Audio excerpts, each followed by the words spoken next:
¿Cuál es un fenómeno o hecho psicológico muy interesante o extraño? Tenía una clienta que sabía que toda su familia había sido sustituida por actores. Estos habían pasado por una extensa cirugía y entrenamiento para imitar su lenguaje corporal, forma de hablar y demás, mientras que todos los recuerdos del familiar al que sustituían les habían sido transferidos con un chip en el brazo. Me dijo que era enfermera y que había presenciado esto en otros casos. Es una auténtica locura. Este actor vive en la casa de tu pariente, se parece a él, habla como él, sabe todo lo que pasó hace 20 años, pero no es su pariente. Estaba 100% convencida de ello. No tenía la menor duda. Su principal preocupación era qué había pasado con su verdadera familia. Solo años después supe que esto se llama delirio de Capgras. Espero que reciba ayuda y que pueda reunirse con su familia. El efecto placebo es el más extraño para mí. Es tan salvaje como una cosa falsa que causa un efecto real. Lo que es aún más salvaje es que el efecto placebo funciona en los animales, y funciona en los seres humanos cuando les dices que están recibiendo un placebo y les muestras que es un placebo. Es tan extraño.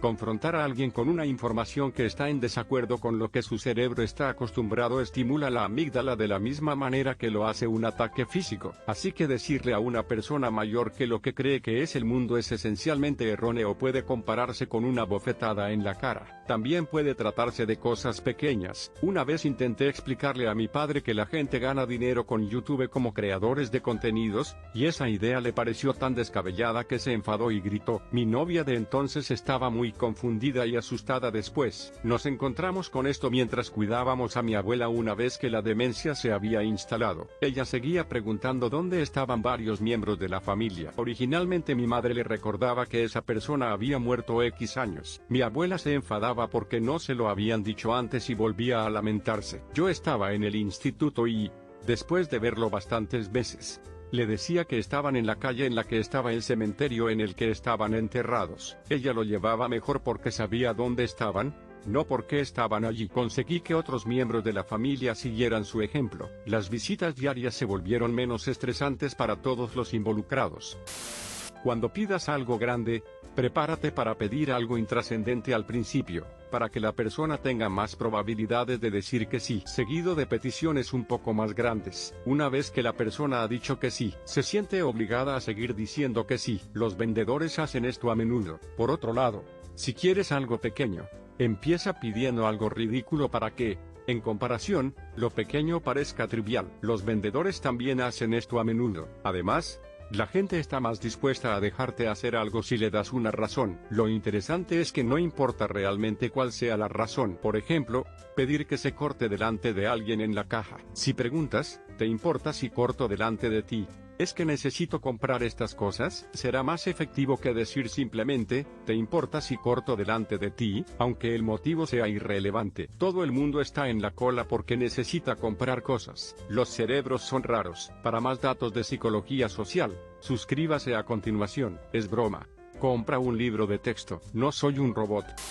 Taquipsiquia. Esencialmente, en situaciones de estrés extremo, su mente comienza a procesar información a una velocidad tan alta que el tiempo parece ralentizarse en su percepción. Las víctimas de accidentes de tráfico lo experimentan. Yo lo experimenté durante mi primer tiroteo en Afganistán. Era como si el mundo entero fuera a cámara lenta. El personaje de Tom Hanks, el capitán Miller, en Salvar al soldado Ryan, lo experimentó durante la secuencia del desembarco en Normandía. Yo lo he experimentado cuando estaba en el instituto. Conducía con unos amigos durante los meses de invierno, y nuestro coche se estrelló contra un árbol, justo antes de chocar con el árbol.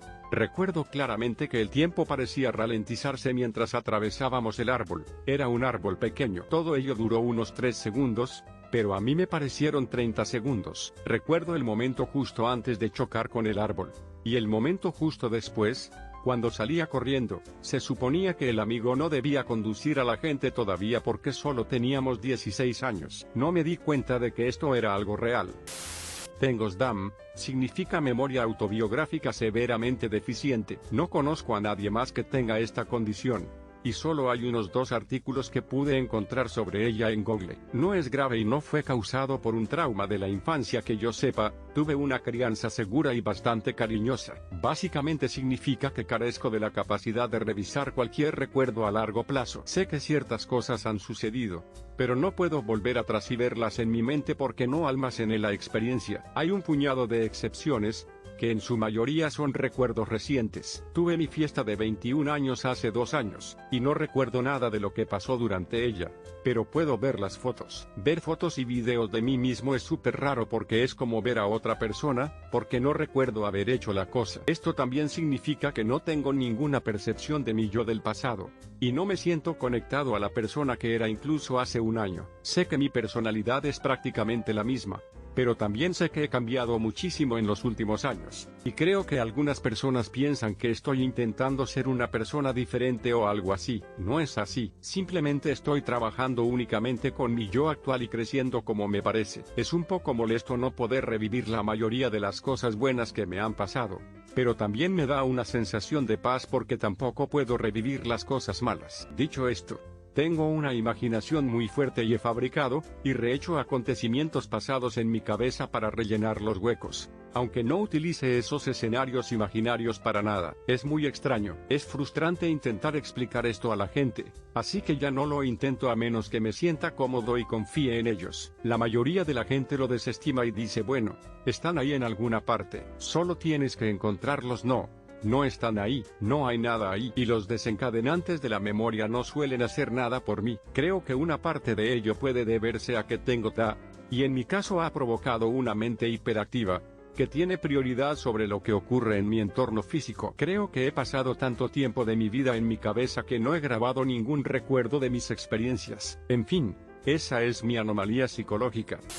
Primer dato, es habitual que las víctimas de delitos violentos olviden detalles clave, aunque lo hayan visto todo, porque su cerebro se centra más en cómo sobrevivir que en cómo identificar al autor. Es raro que los fiscales tengan una víctima que recuerde todo sobre el perpetrador o el lugar, lo que dificulta el juicio porque a menudo asumimos que las víctimas recordarán todos los detalles clave. En realidad, es más probable que recuerden detalles menores como olores y sonidos. Segundo hecho, si mantienes la primera y la última letra de cada palabra en el mismo lugar, pero cambias las letras del medio, tu cerebro puede descifrar automáticamente las palabras.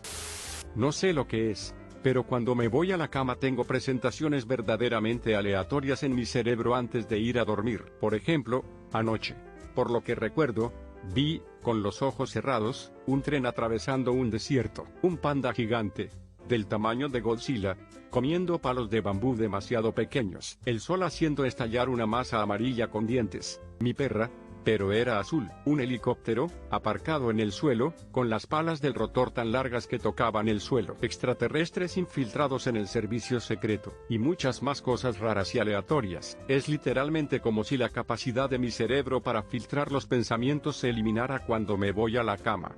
Y toda la mierda aleatoria que no registro pensando durante el día pasa todo en el lapso de unos 3 minutos antes de quedarme dormido. No estoy soñando lúcidamente, estoy totalmente consciente, despierto, y puedo moverme y hablar para describir las imágenes y responder a las preguntas. IDK, raro para mí aunque siempre me ha pasado. Bloqueo del pensamiento. Una persona con psicosis o esquizofrenia puede estar hablando de un tema y quedarse repentinamente en silencio, a veces durante unos segundos, a veces durante más tiempo. Cuando vuelvan, estarán en una línea de pensamiento completamente diferente. Lo que han hecho es bloquear un pensamiento intrusivo. Puede haber sido una alucinación o un diálogo interno perturbador, pero lo que ocurre es que el pensamiento intrusivo se bloquea, y se descarta y junto con él la línea de pensamiento anterior. Por eso, a veces se puede ver a un enfermo mental hablar casi racionalmente sobre, por ejemplo, el sushi. Luego se calla y al momento siguiente está hablando de baterías de coche. Han experimentado un pensamiento intrusivo, lo han bloqueado y luego han desechado el pensamiento normal anterior con él. Es probable que el bloqueo del pensamiento sea en realidad una respuesta normal a un pensamiento o diálogo externo intrusivo que entra en tu mente, lo que hace improbable que los seres humanos se comuniquen bien telepáticamente. Tenderíamos a bloquear la comunicación implantada. Luego nos quedaríamos en blanco en nuestro tren de pensamiento anterior y tendríamos que pasar a uno nuevo. No soy psicólogo, esto es algo que leí en la investigación de un libro en el que estoy trabajando trabajando. No estoy seguro de si esto pertenece aquí, pero lo encuentro fascinante. Los seres humanos son realmente criaturas de hábitos y familiaridad. Hace muchos años, antes de que los teléfonos móviles fueran comunes, la mayoría de los hogares tenían teléfonos fijos, y los tonos de los teléfonos fijos eran muy similares entre sí. Luego, con la llegada de los teléfonos móviles en general y de los teléfonos inteligentes en particular, se abrió todo un mundo de tonos de llamada. Podíamos tener literalmente cualquier ruido como tono de llamada, desde la rana loca, ¿lo recuerdas?, hasta canciones, pasando por ruidos de pedos o nuestro propio hijo diciéndonos mamá, contesta el teléfono. Mi hijo lo repetía una y otra vez con una creciente sensación de urgencia. Sin embargo, en los últimos años parece que la mayoría de nosotros tenemos un sonido particular. ¿Y qué sonido es? El del teléfono antiguo, porque en nuestro cerebro, así es como debe sonar un teléfono. Puede que se trate de una cuestión regional. Vivo en Australia, pero siempre que salgo, el tono de llamada que escucho con más frecuencia, y que hace que casi todo el mundo en los alrededores coja su teléfono, es ese mismo tono, incluido yo.